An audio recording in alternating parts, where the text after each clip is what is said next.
My dad let his wife physically abuse me and my brothers while spoiling her kids, and when I exposed everything at a family party, they said I aired dirty laundry. Posted by you loud raspberry 2222. Throw away because I don't want this on my main. Also, this is longer than I intended. I am sorry. I 23F have been no contact with my dad since I was 18, along with my two brothers 22M, 26M. My mum died when I was 6, and until I was 8 it was just my dad, me and my two brothers. Then when I was 8 my dad married my stepmom, let's call her Barbara. Barbara had two kids of her own, a girl a year older than me and a boy 3 years older than me. My dad quickly moved us all in together, and they decided that the sleeping arrangements would be that Barbara's two kids would have their own room each, and me and my two brothers had to share. This kinda set up the entire precedent for our new lives. From little things like Barbara telling me and my brothers off if we didn't let her two kids choose what was on TV, to bigger things to kids, anyway like the presents we got at Christmas and birthdays. On Christmas Barbara's kids always had huge piles of gifts, the newest gaming stations and TVs etc. And my brothers and I would each get little piles of that basically. The three of our combined presents every year equaled one of their present piles, if that. I remember about a year into living together Barbara insisted that her kids call my dad Dad. But my brothers and I were never allowed to call her Mum. Not that we even wanted to, but she made it a point to tell us that she was just Barbara to us. My dad went along with her obvious favoritism and even began acting like it himself not long after living together. Barbara's daughter and I went to the same school and were in the same netball team, and one time when I was 14, we had a netball tournament trip to Paris, and we'd also spend 2 days at Disneyland. I was so excited for this, but then reality sank in when my dad and Barbara sat us down and told us that they only had money for one of us to go, and of course they chose Barbara's daughter. They said it was because she was older and would be leaving school next year, but this was a one-time trip that wouldn't be repeated, and both of us were players on the team. Also, my dad worked a good job, and Barbara had money of her own from her first marriage, so they could have afforded to let both of us go. They just didn't want to. Barbara had been physically punishing my older brother since about a year into us all living together, and when I was about 10, she started doing the same to me. Then my dad decided to start doing the same to us, because we were naughty kids who needed to learn respect. I remember one time he slapped me so hard that I had a bruise handprint on my thigh for about a week. I remember it so vividly, because in the changing rooms for physical education or netball practice, I was always terrified that someone would see it. Barbara's children were never punished at all. Not verbally, not physically, not even a "that's wrong, don't do that." Despite them being downright horrible children who tormented my brothers and I, Barbara used to punish me and my brothers anytime we did anything that she deemed unacceptable, even if her children were doing the same thing alongside us. Her favorite method of punishment was cold showers where she'd stand there and watch us while we were naked and under the cold water to make sure we didn't avoid standing under it or switch it to warm water. This went on until I was 16, and my dad knew about it and even encouraged it. If he ever caught us doing anything he didn't like, after either screaming at or slapping us, he'd call her and tell her it was cold shower time. Then, when Barbara's son and daughter turned 17, my dad paid for driving lessons and eventually bought a car for both of them. When my brothers and I were 17, he outright refused to. When Barbara's son, who's the same age as my eldest brother, went to university, Barbara and my dad paid for a one-bed flat for him so he wouldn't have to stay in student housing. My brother, of course, had to take out a student loan and work a part-time job to even attend uni, and obviously he had to stay in student housing with roommates. When my brother was 21 and finishing uni, he was renting his own flat and was lucky enough to go straight into a full-time job. So he offered me and my brother 18 and 17 at the time to move in with him. We had all been sharing one bedroom practically our entire childhood and teenage lives anyway, so him only having a one bed didn't matter to us. We were just ecstatic to get away from our dad, Barbara and Barbara's children. All three of us cut contact with our dad, Barbara and Barbara's kids that day. Cut to last weekend. Our grandparents on our dad's side have known for years that none of us speak to our dad, but they don't know why. They invited us to one of our cousins' birthday parties at their house, and after assuring us that our dad and Barbara wouldn't be there, we decided to go. Well, as you can probably guess, they were there. I don't know if this was my grandparents' way of trying to bring us back together, because they didn't know about my dad and Barbara's abuse. But either way, we were all pissed off and decided to leave. Barbara decided to pass snarky comments about ungrateful children ruining a birthday and ruining family, while my dad stood awkwardly staring at us. That's when I snapped. I very loudly told Barbara, mainly the rest of my family if I am being honest, that her and my dad were the ones ruining family. That our entire life her and my dad had abused and neglected my brothers, and I all while giving her children everything. Buying them cars and paying for university and flats for them, while making us have to work and provide for everything ourselves. Physically abusing us as kids even when Barbara's kids did something wrong. And them never ever getting any punishments. Barbara kicking off any time we spoke about our mum. Forgot to mention this part, but she hated us speaking about our mother. Like, she'd go insane and say we were disrespecting her for speaking about her, looking at her photos, asking our dad about her. After that we left, so I don't quite know what went on. But I got messages from my grandparents and my auntie and uncle, all saying that if it was true that they had no idea, and were hoping that us being together again would rekindle our relationship with our dad.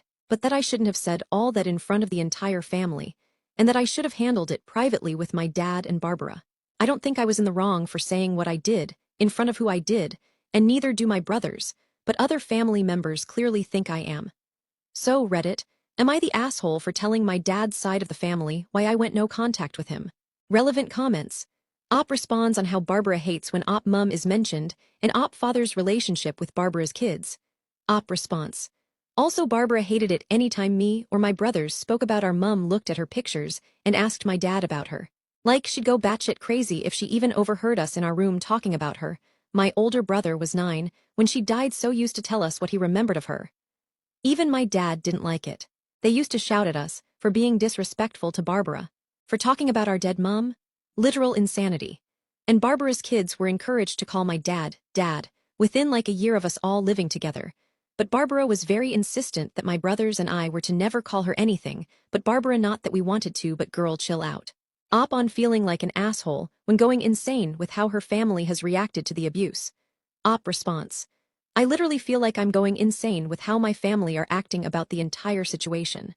Proper making me doubt whether I'm too close to the situation to see if their points are valid or not, hence posting on here. Commenter 1. No, the situation is bad, but you told us a lot more detail than your extended family got. I think if they knew the details you shared here, they'd be appalled. But that doesn't matter, they shouldn't be treating you like this anyway. Your dad and Barbara probably made a scene once you left, so everyone feels a certain way about it. I'm so glad you moved out, and with your brothers, you 3 will always be there for each other. That's your family. Your dad abandoned you when he was all you had. He's not worth it. Op response. It sucks to think about, but there's no way they didn't at least expect what was going on. We used to spend Christmas Day at my grandparents' house all together with the family, and Barbara's kids would be sat there on their new phones and gaming things while my brothers and I would be like, we had bath bombs, deodorant, and 1 plastic toy, hee hee. Also, my grandpa gave me a few driving lessons because he knew my dad wouldn't pay for them, while also knowing that he had gotten Barbara's kids' cars a few years before.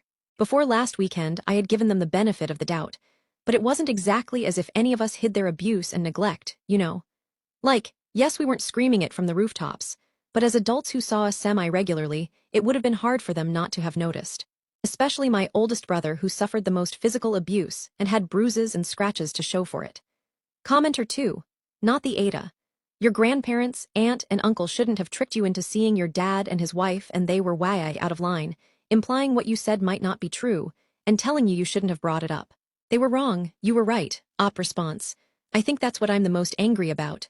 It's not exactly common for 3 kids to completely cut off their father the second they turn 18. Even if they didn't know why, none of them even asked us, and to trick us all into seeing them after 5 years, and then act as if I'm the one in the wrong for airing out dirty laundry is infuriating. Commenter 3, not the Ada. They are disgraceful and disgusting. Your extended family also sounds crappy. Maybe it's time to go no contact with more of them. Do you have an access to your maternal family? Sending hugs to you and your brothers. I hope your lives will get only better and you can leave this nightmare behind. Op response. When my dad married Barbara, we moved from Wales to England, so had no contact with my mum's family. My dad didn't even tell them that we were moving countries, or where we were living. But thankfully, when I was 20, I found my mum's sister online, and now we're back in contact with them, and see them a few times a year. They are all so lovely, and were so remorseful for not being aware of what we had gone through, and for not searching harder to find out where we were. No blame or hard feelings there against them, obviously. Another huge bonus about finding them again was that we were able to learn more about what our mum was like. Update next day. Firstly, thank you to everyone who left kind comments on my original post, and also to the people who shared their own abuse stories. I know even typing it out is tough, and I hope every single one of you are doing well now. So I am so mad. I created a group chat with my dad's side of the family and sent them this post, along with a copy and paste of what I said in case they didn't click on the link, and also another message detailing some other abuse we all suffered that I didn't want to include in the post. My brothers also did this, and the overall response was that they were pissed off at the replies more than the actual content of my post.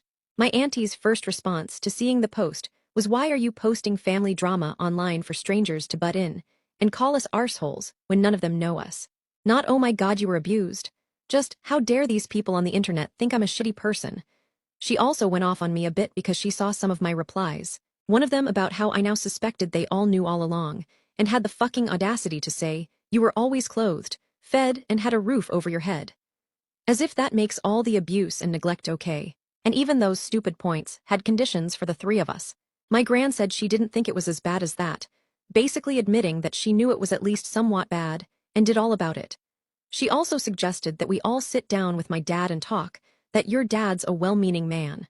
This makes me even more angry that she tricked us into seeing our literal abusers again, considering she at least knew some of it. Overall, the close family, grandparents, aunties and uncles, outed themselves as shitty humans who knew the entire time that at least some form of abuse and neglect was going on, but were more angry at me for outing it, especially to strangers online. That's really pissed them off, and still believe I ruined my cousin's birthday party for airing out my dirty laundry. The three of us have blocked them all and no longer want anything to do with them. Thankfully, though, our older cousins and one auntie are on our side.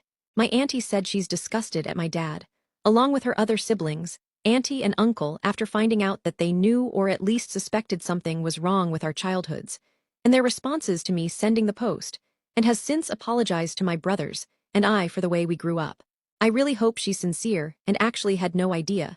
So for now, we haven't gone no contact with her, but we're also somewhat cautious, because I'm still struggling to understand how she couldn't have known at all about anything if it was apparently a known secret within the family. I think we're going to keep this relationship as strictly an over-the-phone relationship, at least for now anyway. So yeah, relevant comments. Op on if she has relationships with her maternal side of the family. Op response. When my dad married Barbara, we moved from Wales to England, so had no contact with my mum's family. My dad didn't even tell them that we were moving countries, or where we were living. But thankfully, when I was 20, I found my mum's sister online, and now we're back in contact with them and see them a few times a year. They're all lovely, thank God. Commenter 1, that's exactly what I said on your first post. They're mad you brought it up because then they can't pretend they didn't see anything. Abuse is noticeable from the outside, not glaring and obvious most of the time. But the signs are there if you're paying attention. They saw them and did nothing. I know what a mind fuck this is. I was sexually abused for years as a child. My mother knew and did nothing to stop it and lies about it to this day. I went full no contact because how could I not? How are you supposed to heal and grow when the people who should have protected you didn't give two shits? It messes with your mind. You deserve therapy and a safe place to unpack these feelings. You did nothing wrong and your family absolutely failed you. I wish I could give you a hug. I'm so sorry you're going through this. Be soft and gentle with yourself. This is not normal stuff to have to go through and process.